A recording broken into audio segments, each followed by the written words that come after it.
వజ్రకీలయ ఇది కత్తి కాదు, ఇది ఒక రహస్యమైన ఆధ్యాత్మిక చిహ్నం.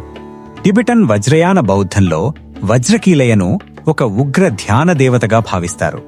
ఉగ్ర అంటే కోపం కాదు, అది అజ్ఞానం, అహంకారం, భయాన్ని శక్తిగా ఛేదించే కరుణారూపం.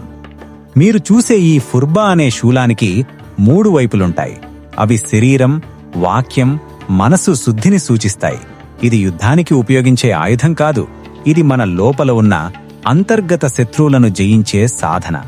కొంతమంది చెబుతారు, సాధకుడు మరణిస్తే ఇది ఎగురుతూ హాని చేస్తుందని.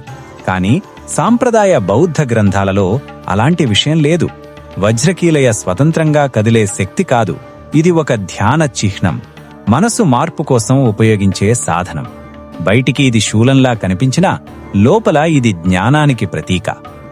ఇలాంటి ఆధ్యాత్మిక రహస్యాలను సరైన ఆధారాలతో తెలుసుకోవాలంటే ఇప్పుడే సబ్స్క్రైబ్ చేయండి.